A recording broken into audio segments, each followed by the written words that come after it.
नमस्कार दोस्तों, मैं हूँ रोमा और आप देख रहे हैं न्यूज नशा। दोस्तों, आज हम चर्चा करेंगे मध्य प्रदेश के हाई प्रोफाइल उपचुनावों की, खासकर बुधनी और विजयपुर की सीटों पर, जहां भाजपा और कांग्रेस के बीच सीधी टक्कर देखने को मिलेगी। भाजपा की ओर से कार्तिकेय चौहान, रमाकांत भार्गव और गौरव प्रसाद शर्मा जैसे विधायकों का नाम चर्चा है, जबकि कांग्रेस की ओर से रामनिवास रावत और राजकुमार पटेल के नाम सामने आए। क्या ये चुनाव वास्तव में स्थानीय मुद्दों पर आधारित होंगे या फिर यहाँ पर क्षेत्रीय समीकरण और पार्टी का असर ज्यादा रहेगा? आज हम इन सभी मुद्दों पर बातचीत करने के लिए हमारे साथ इस समय मध्य प्रदेश से जुड़ चुके हैं सुभाष पटेल जी, जो कांग्रेस के प्रवक्ता है, और राजकुमार यादव। आप दोनों मेहमानों का नमस्कार, स्वागत है। धन्यवाद जी। सुभाष जी, मेरा पहला सवाल आपसे ये है, भाजपा और कांग्रेस के बीच मुकाबला कितना तेज होगा, खासकर बुधनी और विजयपुर की सीटों को लेकर? भाजपा और कांग्रेस के बीच में इस बार कोई मुकाबला नहीं है। भारतीय जनता पार्टी ने अपने मैनिफेस्टो में जो कहा था, सरकार आने के बाद 1 साल होने को है, न 2700 रुपए किसानों का गेहूं खरीदा, न लाडली बहनाओं को 3000 रुपए दिए, और निरंतर मध्य प्रदेश में नशा बिक रहा है। मध्य प्रदेश में निरंतर बालिकाएं, बच्चों के ऊपर अत्याचार हो रहे हैं। तो भारतीय जनता पार्टी, अगर ईमानदारी से चुनाव होता है और बगैर अधिकारियों के मदद के चुनाव होता है, तो भारतीय जनता पार्टी चुनाव में कहीं से कहीं तक नहीं। कोई जनता के अंदर बहुत आक्रोश है। जहां बुधनी में शिवराज सिंह चौहान, जहां के नेता हैं, केंद्रीय कृषि मंत्री हैं, उनके क्षेत्र में आज भी किसानों को मूंग के पैसे नहीं मिले हैं। 3 महीने हो गए मूंग की तुलाई हुए, आज भी उनको पैसे नहीं मिले। तो कहीं ना कहीं अगर निष्पक्ष चुनाव होता है, बगैर अधिकारी कर्मचारियों की मदद के मध्य प्रदेश में चुनाव होता है, तो भारतीय जनता पार्टी चुनाव में कहीं नहीं है। मैं इसलिए कहना चाह रहा हूँ कहीं नहीं है। जो दल बदल कर रहे हैं, लोगों को डरा रहे हैं, यही कारण है, ये चुनाव में कहीं नहीं। राजकुमार जी, आपकी क्या राय है इस पर? रोमा जी, क्या है कि 2 जगह उपचुनाव है, एक बुधनी में और एक विजयपुर में। और विजयपुर की सीट इतनी खाली हुई है कि वहां पे कांग्रेस से विजयपुर से विधानसभा से रामनिवास रावत चुनाव जीतकर विधानसभा में पहुंचे थे। उधर शिवराज सिंह चौहान भी जो है सिटिंग विधायक होते हुए उन्होंने एमपी का चुनाव लड़ा, तो लोकसभा का चुनाव लड़ा और वहां पर पहुंच करके सांसद बन के वो कृषि मंत्री बने। तो कहीं ना कहीं जो बुधनी की सीट है, वहां पे लगातार शिवराज सिंह चौहान की कब्जा रहा है। और इधर एक आध चुनाव देखा जाए तो विजयपुर सीट पर रामनिवास रावत का भी लगातार कब्जा रहा है। एक आध कोई एक दो चुनाव देखे जाए तो फिर उन्होंने हारता भी देखना पड़ा। तो कहीं ना कहीं भारतीय जनता पार्टी है, प्रशासन है, सत्ता का दुरुपयोग करती है निश्चित तौर पर। अगर इस सत्ता का दुरुपयोग करेगी, उपचुनाव में क्या होता है, कोई भी पार्टी रहती है, जिसकी सरकार रहती है, वो कहीं ना कहीं जो उसके आत्मशासन होता है और जो चुनाव आयोग भी कहीं ना कहीं वैसे भी लगभग आज देश में जैसे हालात देख रहे हैं। इसके अलावा भी कहीं ना कहीं जब मध्य प्रदेश में भारतीय जनता पार्टी की सरकार है और जो प्रशासन है, निश्चित तौर पर इसको बताने की जरूरत नहीं है कि किसकी मदद करेगा, क्या होगा। बाकी क्या है, अगर जनता के मुद्दे देखे जाए, अभी मैं आपको बता दूं कि मध्य प्रदेश के हालात ये है कि डीएपी खाद नहीं मिल रहा है। जब डीएपी खाद की जरूरत होती है तब यूरिया का कट्टा के गोदाम में मिलता है, तो जब यूरिया की जरूरत होती है तब डीएपी खाद अधिक मात्रा में मिलता है। आज की कंडीशन मध्य प्रदेश की ये है कि चाहे मध्य प्रदेश की कोई भी सोसाइटी हो, चाहे वो जिले की हो, ब्लॉक की हो, विधानसभा हो, ग्राम सोसाइटी हो, ये मान लीजिए कि अभी इस समय डीएपी खाद की जरूरत है तो किसान के लिए डीएपी खाद नहीं मिल रहा। दूसरी बात क्या है, आज मध्य प्रदेश में देख रहे हैं कि सदस्यता के माध्यम से ओटीपी की बात तो करते हैं, लेकिन लोग। सुभाष जी से मैं सवाल ले लेती हूँ अगला। कार्तिकेय चौहान की पहचान शिव चौहान के बेटे के रूप में उनकी चुनावी भविष्य को प्रभावित कर सकती है, कहाँ तक सच्चाई है इसमें? सुभाष जी, मैं एक बार अपना सवाल थोड़ा रिपीट करें। अपना सवाल थोड़ा। कार्तिकेय चौहान की पहचान शिवराज चौहान के बेटे के रूप में उनके चुनावी भविष्य को प्रभावित कर रही है क्या? अभी तो मध्य प्रदेश और पूरा देश ये देखना चाहता है कि जो भारतीय जनता पार्टी वंशवाद की बात करती थी, बार बार कांग्रेस को वंशवाद के लिए घेरती थी, आज देखते हैं बुधनी में शिवराज सिंह चौहान खुद हमेशा बोलते आए हैं, परिवार कांग्रेस के ऊपर आरोप लगाते आए हैं, तो वो कैसे अपने लड़के के लिए टिकट मांगते हैं, बात करते हैं। और कार्तिकेय की बात कहें तो कार्तिकेय की सिर्फ मात्र ये पहचान है कि वो शिवराज सिंह चौहान के पुत्र हैं। कार्तिकेय की सिर्फ ये पहचान है वो शिवराज सिंह चौहान के पुत्र हैं। अब मैं भारतीय जनता पार्टी की राजनीति में नहीं जाना चाहता, क्या वो क्या सदस्य हैं, क्या करते हैं, लेकिन क्षेत्रता के आधार पर अगर देखा जाए तो सिर्फ उनकी यही पहचान है कि शिवराज सिंह चौहान के पुत्र हैं। और अभी ये देखना बड़ा जनता और यहाँ के लोग भी देखना चाहते हैं कि मध्य प्रदेश में भारतीय जनता पार्टी जो वंशवाद की बात करती थी, अगर वो होता है या किसी और अन्य छोटे कार्यकर्ता को मौका मिलता है, अभी तो वो देखना बाकी है। जिस तरीके से कल शिवराज जी अपने बच्चों को लेकर माननीय प्रधानमंत्री जी से मिलने गए थे, भेंट करने गए, तब इंतजार है। बाकी कांग्रेस पार्टी पूरी ताकत के साथ दोनों सीटों पर चुनाव लड़ेगी, ताकत के साथ। और दोनों ही जो सीटें हैं किसान बहुल सीटें हैं, यहाँ पे किसान बहुल सीटें हैं। और किसान, जैसे हमारे भाई यादव जी ने कहा कि खाद नहीं मिल रहा है, इतनी समस्या है कि मूंग का पैसा अभी तक नहीं मिला। जब पुराना पैसा नहीं मिला तो नई फसल की तैयारी कैसे होगी। अभी डीएपी चाहिए बोने के लिए, डीएपी नहीं मिल रहा है।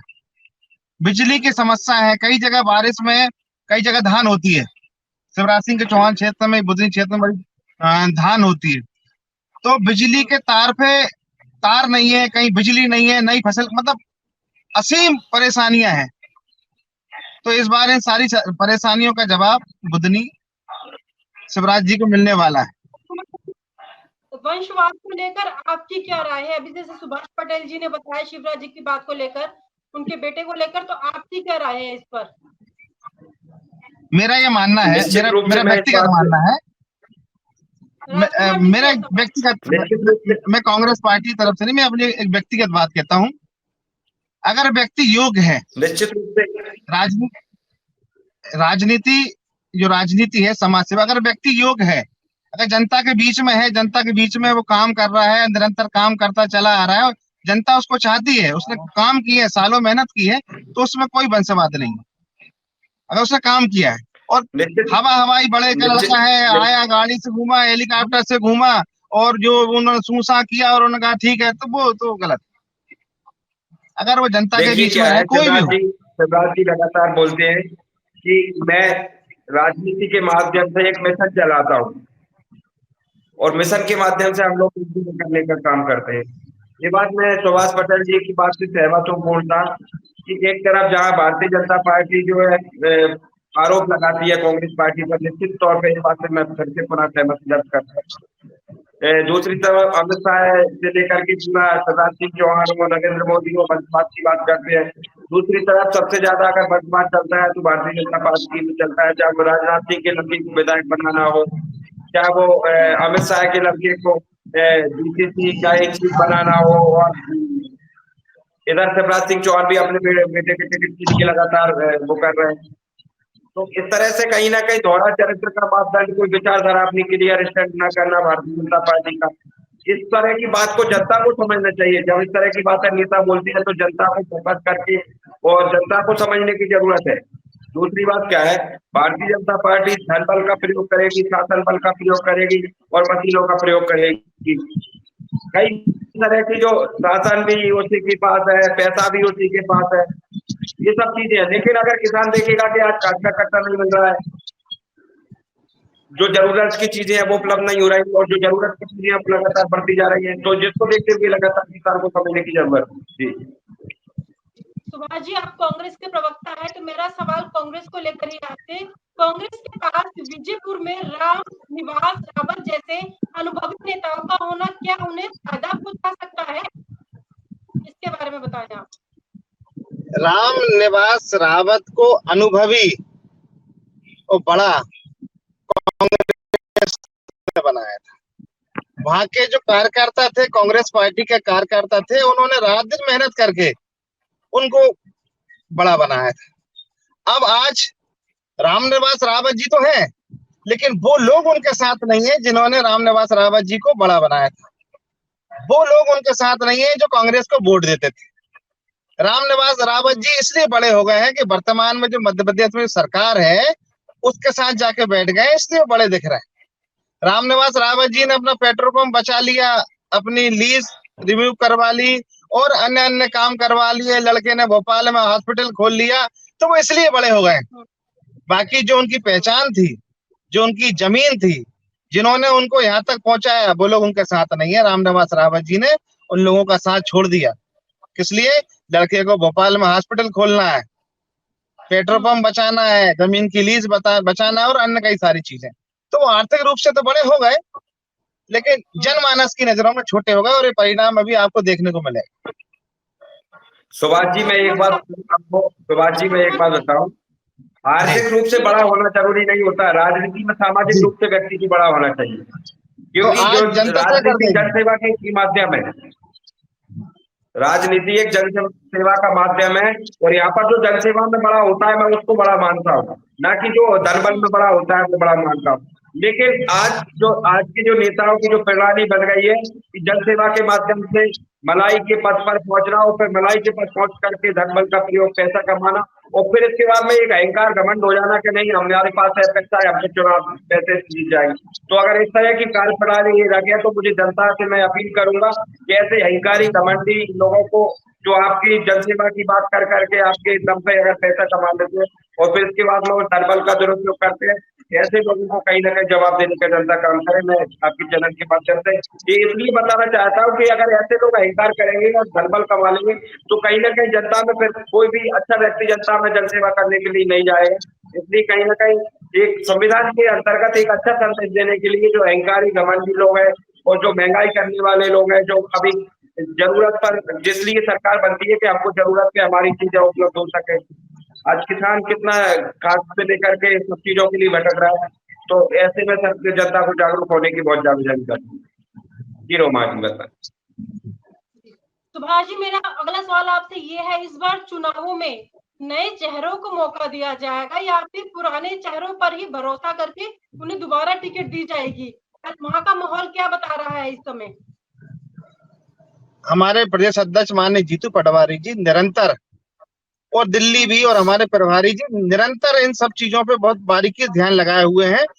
वो दोनों जगह पार्टी ने टीम गठित की है, वो वहां गई है, वहां से नाम लिए हैं, और आज फिर जीतू पटवारी जी के निवास पे सबकी मीटिंग थी, और बहुत बारीकी से इन सब चीजों पर ध्यान दिया जा रहा है।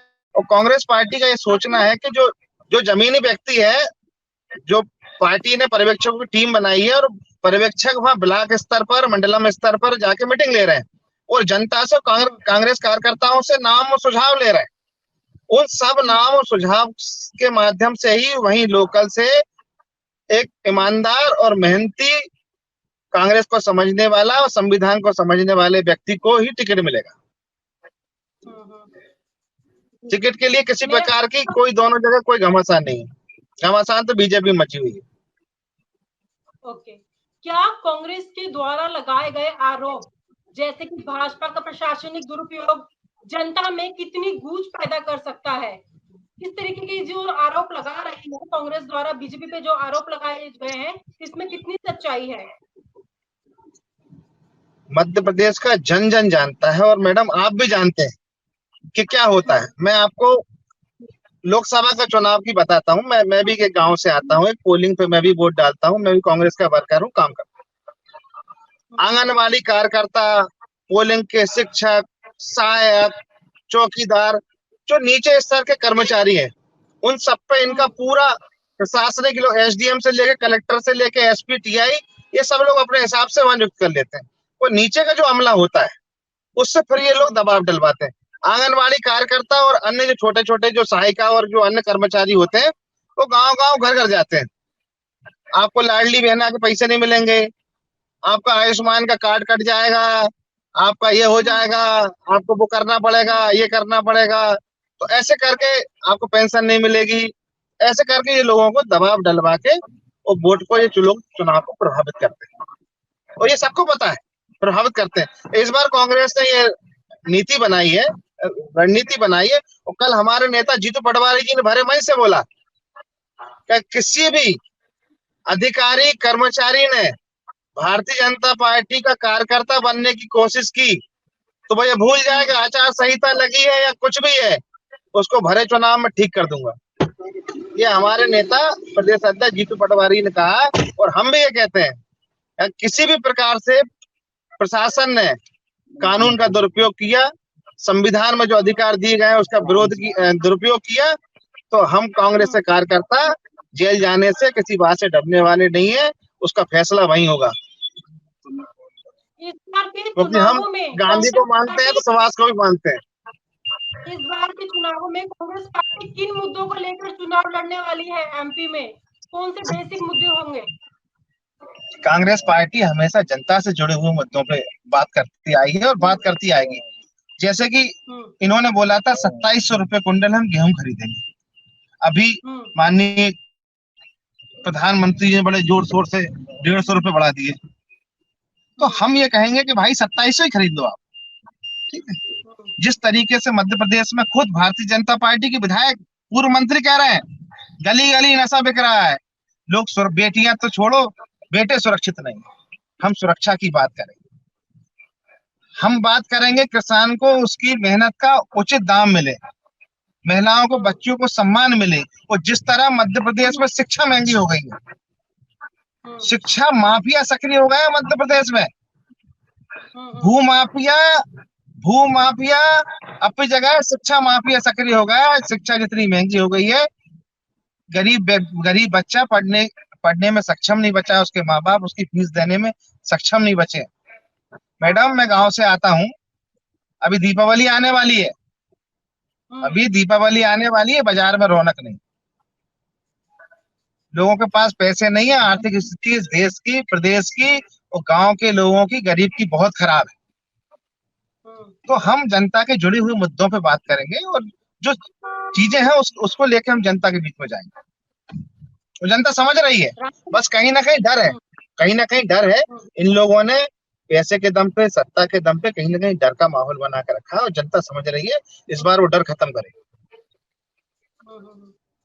राजकुमार जी, आपसे भी लगातार हम कई मुद्दों को लेकर चर्चा करते रहते हैं, शिक्षा को लेकर ही और भी काफी मुद्दे हैं। तो शिक्षा, इन्होंने बताया कि सुभाष जी की शिक्षा में बहुत कमी होती है, क्या इसके पीछे?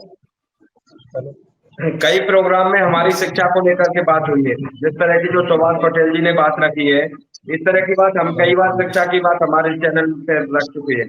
निश्चित तौर पर ये बात सही है, शिक्षा का निजीकरण होने से जो शोषित है, वंचित है, गरीब है, ओबीसी, एससी, एसटी के लोग हैं, माइनॉरिटी के लोग हैं, इन लोगों पर खासा असर पड़ रहा है। क्योंकि जो ये लोग है ना, ये वर्ग है ना, जो शोषित है, वंचित है, दलित है, पिछड़े हैं, ये लोग क्या है, ग्रामीण क्षेत्र में निवास करते हैं। ग्रामीण क्षेत्र में निवास करने से क्या है कि जो इनके पास जो परिवार में ऐसे सदस्य होते हैं, वो कहीं ना कहीं मार्केट में रह करके बच्चे को नहीं पढ़ा सकते, यहाँ तक स्थिति से भी कमजोर है। ऐसी में बहुत बेकार कंडीशन है जो है कहीं ना कहीं। और भाजपा यही चाहती है कि लोग पढ़े लिखे ना, गरीब के लड़के ना पढ़े, शोषित के लड़के ना पढ़े, वंचित के लड़के ना पढ़े, अशिक्षित हो। जिससे कि जो नरेंद्र मोदी से लेके भारतीय जनता पार्टी, आरएसएस और नारा देते हैं ना, कटोगे तो बटोगे। अगर इस तरह की बात देखो, अगर शिक्षित हो जाएंगे तो बाबा साहब अम्बेडकर की बातों को समझेंगे, संविधान को पढ़ेंगे। और अगर जिस तरह से इनको अशिक्षित रखा जाएगा तो इस तरह की धार्मिक प्रवृत्तियों में, जो धर्म को समझना अच्छी बात है, सबका अपना अपना धर्म में मानना चाहिए, लेकिन धर्म का दुरुपयोग नहीं होना चाहिए। मैं इसका पक्षधर नहीं हूँ। जिस तरह से बहराइच जिले में अभी हमने कल प्रोग्राम में चर्चा की थी, जिस तरह से दंगा फसाद करा के भारतीय जनता पार्टी के लोग और कहीं ना कहीं गरीब लोगों के साथ इस तरह का अन्याय करते हैं, मैं तो सीधा कहूंगा कि अन्याय है गरीबों के साथ। शिक्षा देती नहीं है, जब शिक्षकों की भर्ती आती है तो उसमें लाठी भांजने का काम करते हैं। तो लगातार पूरा देश में और पूरा मध्य प्रदेश में जहाँ जहाँ पे भाजपा की सरकार है, इस तरह का अत्याचार चल रहा है और इस तरह का अत्याचार नहीं होना चाहिए। एक तरफ जहाँ भारतीय जनता पार्टी सदस्यता के माध्यम से ओटीपी लेने की बात करते हैं, उधर जो है किसान मांग रहा है कि हमें डीएपी दे दो, तो भाई ओटीपी हमें नहीं चाहिए। तो ये सब बातें हैं, इन सब बातों से कहीं ना कहीं जागने की जरूरत है और समझने की जरूरत है। अगर हमारा अंग्रेजों से भारत आजाद हुआ था तो वो जागरूक होकर के आजाद हुआ था, ऐसे आजाद नहीं हुआ था, गुलाम बन के आजाद नहीं हुआ था। गुलाम थे हम, लेकिन जब जागरूकता आई, धीरे धीरे महात्मा गांधी से लेकर महान समाज सुधारक बाबा साहब अम्बेडकर से लेकर और बहुत बड़े बड़े आंदोलन हुए, तब जाकर क्रांति आने के। तो मुझे लगता है कि भारतीय जनता पार्टी से लड़ने के लिए सभी लोगों को जागरूक होने की जरूरत है, सभी राजनीतिक संगठनों को एक होकर के काम करना पड़ेगा। जी जी बिल्कुल। सुभाष पटेल यादव जी, आज हमारे प्रोग्राम में आप लोग दोनों मेहमान जुड़े, आपका बहुत बहुत शुक्रिया। दोस्तों, आज की चर्चा में हमने यह जानने की कोशिश की कि मध्य प्रदेश में उपचुनावों की दिशा में जा रहे हैं। बुधनी और विजयपुर की सीटों पर भाजपा और कांग्रेस के बीच की टक्कर कई पहलुओं पर हमने गौर किया। क्या पुरानी रणनीतियां काम करेगी या फिर नई संभावनाएं उभरेगी? आने वाले समय में यह देखना दिलचस्प होगा कि जनता किस पार्टी पर भरोसा जताती है। फिलहाल आज के लिए आप सभी का बहुत बहुत धन्यवाद। नमस्कार। और आप हमसे जुड़े रहने के लिए सब्सक्राइब करें YouTube पर, फॉलो करें Twitter पर और लाइक करें Facebook पर। और ज्यादा जानकारी के लिए आपको टाइप करना होगा सिर्फ न्यूज नशा।